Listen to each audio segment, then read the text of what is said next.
a head of sales and marketing needs to have the right mindset with planning and execution with unit economics in mind.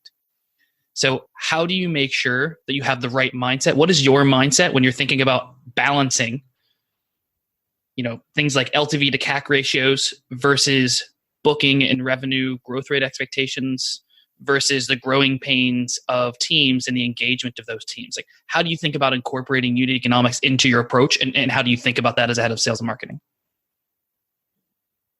Oh yeah. So I would say there's a couple things first. In terms of mindset, as a head of, if you're leading sales and marketing, let's say in your team is anywhere in the range, your company is growing at 100%, right? My mindset, and I tell this to all my managers, is that my job is to plan and execute as if we were 12 months from now. My manager's job is to execute and plan as if we were 6 months from now. Right? Your ICs are the ones who are executing to quarter.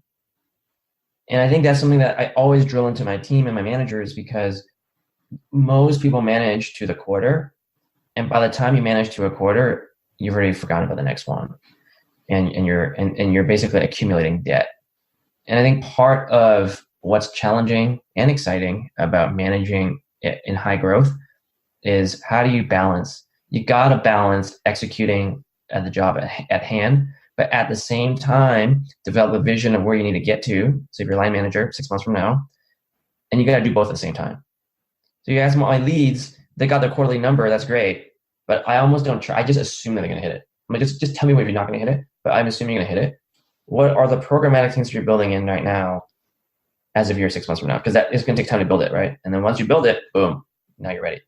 My job is 12 months. So right now, right, I'm thinking about what my team needs to be doing this time next year. Because from, my team's getting pretty big now, and it's hard to steer a big ship. And so if I'm optimizing for something for the end of the year, it's not to say I don't do that. I do that, but I also push myself to think longer, because for me and from my angle, what's going to happen in the second half of this year has already been shipped. Like our performance, our unit economics, our,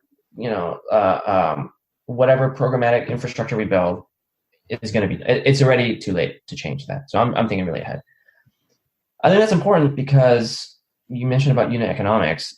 Your unit economics need to change over time.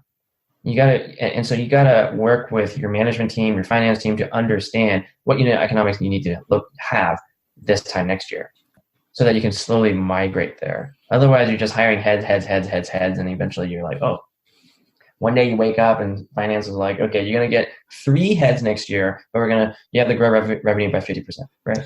So that's kind of the highest level mindset that I think is really important, is understand end state first, and work with finance to understand what that looks like. And so I know next year what my unit economics need to be. So now I can start backfilling. And then this is how I do the backfill. So what I do is I ask my teams to now start thinking about, not unit economics first though, strategy, right? First strategy, then tactics, then numbers. So for example, my team in Europe, right now it's July, and it's their end of our quarter, quarter this month. Mm-hmm. They're gonna come. The leads are gonna come over to the US and present their strategy for FY20, so whatever, next year, basically. So basically the next 18-month strategy. What do I mean by strategy? Is who's our primary customer? Who are we trying to win over and outserve everybody else? Why? Right? And where are we going to focus? Because you can't go after everything. And when I think about Europe as an example, a microcosm of the world, right? UK is very different than Germany, which is very different than Spain, and very different than the Nordics. So we cannot, if someone comes to me and tells me this is my EMEA blanket strategy, I'm like, that's not a strategy, right? I want you to define what winning looks like in the Nordics, and define what winning looks like in Spain. I don't like Portugal. Not so important to me, right? You can lump it in to that region, Iberia, right, or something. But I think it's important to have a view where you define success. Okay, this is what Germany, this is what I'm trying to accomplish in Germany, right? Align on that first. That's the strategy. Then the tactics. How are you going to do that? Okay, in Germany, we're going to go after this segment hard. All right, now what's the tactics? How are we going to do it? What are the resources that we need to make that happen? Right? How much revenue do you think? Well, hold on, we won't get the numbers yet, but just tell me how are you going to get it? How are you going to make it done? Right? For example, at Asana, we think in Germany there's a big digital transformation push, more so than any other country that we see. Right? And there's historical reasons why that is, but it is moving. So to us, it makes sense that the tactic is to really build field. And that's why we're going to build field in Munich and not Berlin, because Munich, it has a lot more of your more iconic traditional companies. Berlin's a tech hub, but we're going after the strategy in Germany for field is to go after digital transformation opportunities. So, that's the piece. I would say a lot of companies make the mistake and they go tactics first. They go, oh, okay, this is what we're doing right now. And so next year we're going to do this. And you don't actually understand what it ladders up to. And you may not end up actually, your tactics may not actually end up hitting the strategy that you actually really want. You got your strategy down on a region by region basis. You got your tactics, right? Then you got to figure out numbers. What is the target that you'd want to get, right? Because remember, we've already defined success region by region. Now we're going to deploy resources and see what do you need for that. How much field marketing do you need? Oh, I need to sponsor this conference. I need 2 sales engineers, 5 AEs, 3 SDRs, and whatever. Okay, great, right? And then I can come in, and I know my unit economics 12 months from now, and I can see, and overall, where are we over, where are we under, where can we push, right? Because some regions I'm okay with having poor unit economics because we're just starting.